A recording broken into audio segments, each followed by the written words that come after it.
On last week's This Is Us, we saw one of the biggest Pearson family moments yet.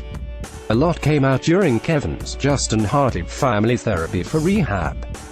Everyone ended up back on speaking terms by the end of the show, but there was definitely a lot that needed to continue to be talked about. That is almost exactly where we pick up in this week's episode. Clooney, Kevin. This felt like one of the first This Is Us episodes in a while where the flashback portion really mattered. We meet teen Kevin, Logan Schroyer, on the couch following his knee injury. He's moping, and says he and Sophie aren't going to the dance because he can't dance, can't play football. When the whole fam is taking a trip to the mall, though, Jack Milo Ventimiglia forces him to come along and get a suit. While there, they run into Miguel, John Huertas, who is also moping because his ex-wife got engaged to her new boyfriend last night. After Jack tries to give a pep talk and Kevin mocks him, the three of them head to the food court for some comfort food.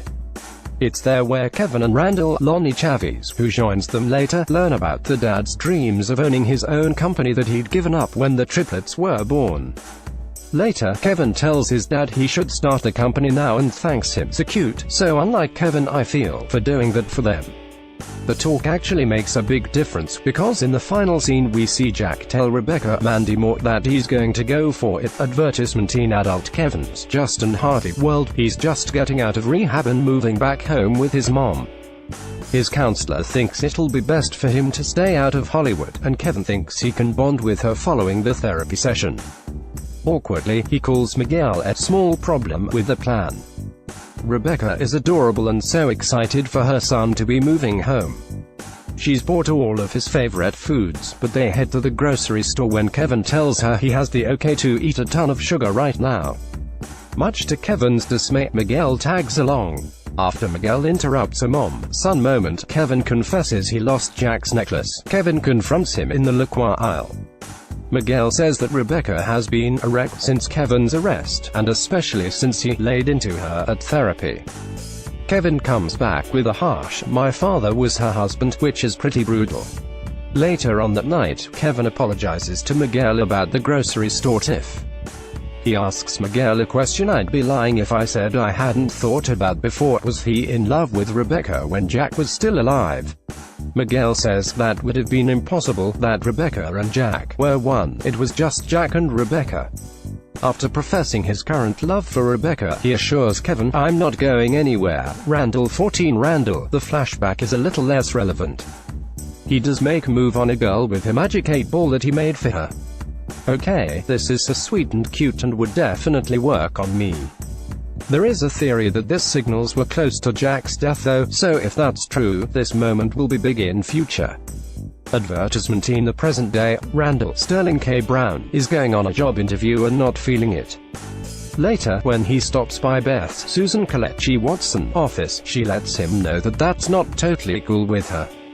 She says he's been in outer space or something for the past couple of months, and she thinks going back to work would be good for him and for the relationship. During this job interview fiasco, Randall heads to William's, Ron Cephas Jones' old apartment because a neighbor has a box of his father's things. The box has a variety of stuff: books, a sweater, a cassette player, but, most importantly, it has a notebook of poems. One poem, titled "Lady," is accompanied by a sketch of a woman. Randall thinks that William had a lover who lived in the building and goes on the hunt to find her. All of the women are sure it wasn't them. When the super, who William's friend suggests it could be, takes Randall to an old unit, Randall realizes that the poem and sketch are actually of a Billie Holiday mural outside the window of William's old favorite spot. At the end, we see Randall propose the idea to Beth that they should buy the apartment building that William used to live in. Randall feels a connection to the building and to the people, and Beth has been not loving her job at the moment. We don't get a firm yes or no, but I'm excited for the prospect of them doing this. Advertisement cat teen Kate's Hannah Zyle flashback tells us about a part of Kate's history that we've never known before, yet is super intertwined with her current self. Kate asks her mom to go shopping for a winter formal dress with her, and Rebecca is so excited. At the mall, we see that Kate has a 7 written on her wrist. When she goes into the dressing room, that's the size of dress she tries on. Suddenly, we see her storm out of the store. In modern day, Kate is back attending Overeaters Anonymous meetings. She's telling the group about her miscarriage and confesses that it made her fall off the wagon. She's excited though, because she and Toby, Chris Sullivan, are looking forward to the wedding in the summer. She does confess that she thinks dress shopping will be a hurdle for her. Afterwards, Madison, the girl in the group who Kate got into the accident with a few months ago, offers to take her wedding dress shopping. This place makes everything custom, and she promises that Kate won't even have to try on a dress. When they get there, the place is nice AF. Having a swell time, but Kate becomes concerned that something bigger is going on with Madison after she goes to town on the provided desserts, then excuses herself to the bathroom. When Kate brings it up to her on the way out, Madison storms off, telling Kate to find her own way home. Later that night, though, Kate receives a distressing call from Madison and rushes over to her house. She finds her new friend on the bathroom floor with a gash on her forehead. She says she must have fainted. Advertisement when Madison shares that this is new, but explains that she had a similar eating disorder back in middle school. This is when Kate's flashback sequence really ties together. In modern day, Kate tells Madison that right before my dad died, I got really skinny. I pretty much stopped eating everything except baby carrots. I was so sure that being skinny would make me happy. Listening to that voice my whole life, without it I felt empty. I was more comfortable being fat because I actually liked being mad at myself all the time. I liked the voice.